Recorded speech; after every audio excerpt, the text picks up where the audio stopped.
अस्सलाम वालेकुम नाजरीन, welcome to policy matters with Naseem Zehra. नाजरीन, कुछ अरसे के बाद आपकी खिदमत में फिर हाजिर हुए हैं। गैर मौजूदगी में हमारी मुनीब फारूक एक बहुत होनहार हमारे यंग एंकर थे, वो प्रोग्राम कर रहे थे। उम्मीद है आपने एंजॉय किया होगा प्रोग्राम। आज का प्रोग्राम नाजरीन हम बैतुल्लाह मसूद के हवाले से कर रहे हैं।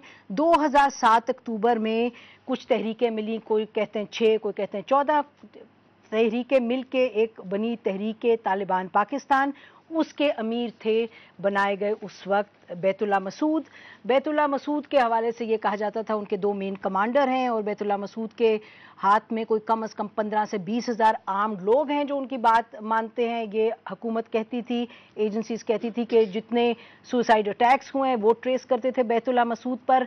और 2007 में जब बेनज़ीर भुट्टो साहिबा मारी गई तो ये कहा गया कि बैतुल्लाह मसूद कसूरवार उनको ठहराया गया। 2008 में कुछ नवंबर दिसंबर में कुछ एजेंसीज के हवाले से ये कहा गया कि बैतुल्लाह मसूद और जो उनकी तहरीक है वो अच्छे मुसलमान हैं और पाकिस्तान की पासबानी करे खतरे के वक्त में।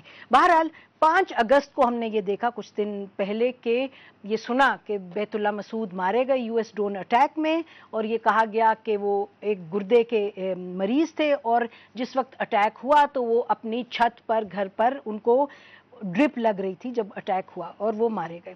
अब वो ये बात एक बहुत कंट्रोवर्सी बनकर सामने आई है कि वो आया मारे गए हैं या वो जिंदा हैं।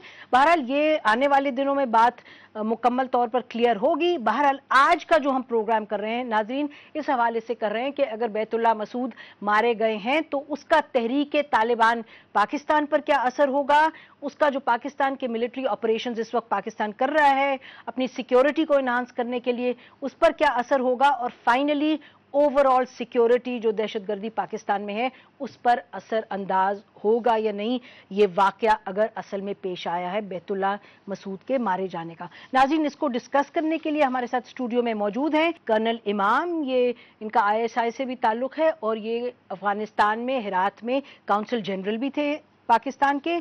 साथ इनके तशरीफ रखती हैं डॉक्टर शिरीन मजारी जो कि एक स्ट्रेटेजिक एनालिस्ट हैं और पाकिस्तान तहरीक इंसाफ की स्पोक्स पर्सन भी हैं।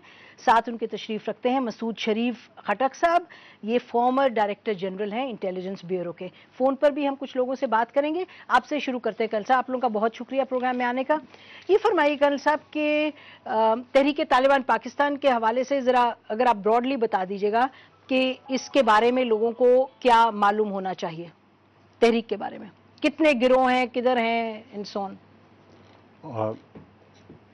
जो मेरी समझ है, क्योंकि मैं काफ़ी अर्सा इनके साथ रहा हूँ, ये लफ्ज़ ही गलत है तालिबान का। इनको तालिबान कहना ही गलत है। इन्होंने बड़ी चालाकी से अपने आप को तालिबान कहा है और अमेरिका ने फ़ौरन इसको मान लिया। अमेरिका हमसे बेहतर जानता है ये कौन लोग हैं। ये कबाइल हैं और इनमें तालिबान की तादाद जिस तरह आटे में नमक होता है इस तरह है। ये तालिबान नहीं है और ना इनकी हरकतें तालिबान जैसी हैं। हमें और हमारी गवर्नमेंट को भी इस तरह ये चीज़ कबूल नहीं करनी चाहिए थी। अगर अमेरिका इनको तालिबान कहता है, हमने भी बगैर सोचे समझे इनको तालिबान कहना शुरू कर दिया। वो अपने आप को भी कह रहे थे तालिबान। देखिए वो आइडेंटिटी जो उन्होंने अपनी बनाई, एक क्रिमिनल जो है वो पगड़ी बांध ले, दाढ़ी रख ले, लोगों को लूटना शुरू कर दे और कह दे कि मैं तालिब हूँ, तो वो नहीं कि वो तालिब ही होगा। हमें जानना चाहिए कि वाकई वो तालिब है या नहीं है। मैंने तालिबान को बड़ा नजदीक से देखा है। तालिबान की स्टोरी बड़ी पुरानी है। अच्छा ठीक है, सही, वो मान लिया, वो एक और बात है। अच्छा ये बताइए, वो एक कंट्रोवर्शियल है आपकी नजर में, पायस है कुछ लोगों के। ये बताइए जो गिरोह है, जो भी आप इसका नाम देते हैं, टीटीपी कह दीजिए, तालिबान का, ये जो गिरोह है इसकी क्या इस वक्त कितना फैलाव है, कितना इसमें जो लोग हैं आर्म्ड कितने हैं, और इसकी जो इस वक्त कमांड स्ट्रक्चर है वो क्या है? मैं मतलब जो कुछ मैं समझता हूँ, क्योंकि मैं इनके साथ उस तरह नहीं रहा जिस तरह मैं अफगान तालिबान के साथ रहा हूँ। मैं ये समझता हूँ कि ये एक फैक्शन निकला है पख्तून कम्युनिटी में से और इनको एजेंसियाँ सपोर्ट करती रही हैं और उसका एक वाज़ह सबूत है कि during the period of Pervez Musharraf sahab 8 साल के लिए उसने एजेंसी स्पेशली CIA और अदर उनको फ्री हैंड दिया हुआ था। वेस्टर्न बॉर्डर के ऊपर ISI को रोका हुआ था। जब वो चले गए, कियानी साहब आए, उन्होंने ISI को इजाज़त दे दी कि वो इस पर काम करे।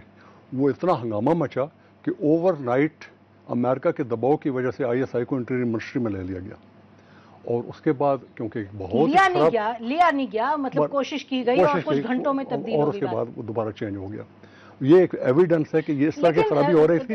یہ لوگ اگر واپس آئیں وہ ایجنسیز تنظیم کے بارے میں بتاتا ہوں، وہ ایجنسیز کچھ علاقے میں کامیاب ہوئی ہیں، کچھ میں نہیں ہوئی. سوات میں کامیاب ہوئی ہیں بڑی حد تک، باجوڑ میں. کس چیز کے بارے میں؟ یہ گروہ کے بارے میں بتائیے. یہ گروہ کتنے، یہ بات صحیح ہے کہ 15-20 ہزار کے قریب ہیں اس کے ٹی ٹی پی کے فالوورز؟ میرے خیال میں ایگزریشن ہے، تقریباً یہ ہونے چاہیے، تقریباً 6,000 to 7,000 تک ہونے چاہیے. اور کون سے علاقوں میں یہ پھیلے ہوئے ہیں؟ یہ ڈیفینیٹلی وزیرستان میں ہے، نارتھ میں، ساؤتھ میں، اور مختلف علاقوں میں، ہر جگہ پر. اور ایک فقرے میں بتائیے، آپ کہہ رہے ہیں یہ کرمنل ہیں، تو آپ ان کو ڈسکرائب کیسے کریں گے؟ یہ کر کیا رہے ہیں؟ جی، یہ کر کیا رہے ہیں یہ گروہ جو ہیں آپ کی نظر میں، جب آپ کہتے ہیں یہ کرمنل ہیں؟ اس کو وائڈر ٹرم میں لیا جائے، جب ایک کرمنل ہیں، جب ایک ایجنسی ان کو سپورٹ کر رہی ہے، نیچرلی وہ ایک پرپس کر رہی ہے. کچھ لوگ ہیں جنہوں نے سپورٹ لی اور وہ خاموش ہو گئے، غائب ہو گئے. کچھ لوگ ہیں جنہوں نے سپورٹ لی اور وہ کام کر رہے ہیں، ان کو ریگولر. اتنے سفسٹیکیٹڈ ویپن ان کے پاس کہاں سے آ گئے؟ پاکستان کی طرف سے نہیں آئے، باہر سے آئے ہیں. کیا امریکہ ادھر اکراس دی بارڈر بیٹھے ہوئے، کیا اس کو پتہ نہیں ہے؟ تو آپ کہہ رہے ہیں کہ تحریک طالبان پاکستان کو باہر سے سپورٹ ملی ہے، امریکہ وغیرہ سے سپورٹ ملی ہے؟ ناٹ ایگزیکٹلی تحریک ان کے بیچ میں جو لوگ ہیں ان کو یہ باہر سے سپورٹ. یہ جو گروہ ہے جو اپنا نام کہتے ہیں تحریک طالبان پاکستان، اس میں کوئی شک نہیں ہے. ناظرین اس پوائنٹ اور بلوچستان سے لوگ جو ہیں گروپ کے گروپ جا رہے ہیں، جو آ کے ٹریننگ لے رہے ہیں، ان کو جوائن کر رہے ہیں. ناظرین ایک بریک کے بعد بات کریں گے ڈاکٹر شیرین مزاری سے کہ ان کا کیا خیال ہے. بیت اللہ مسعود اس گروہ کے اگر ہیڈ تھے تو ان کے جانے کے بعد اس تحریک پر کیا اثر ہوگا. بریک کے بعد.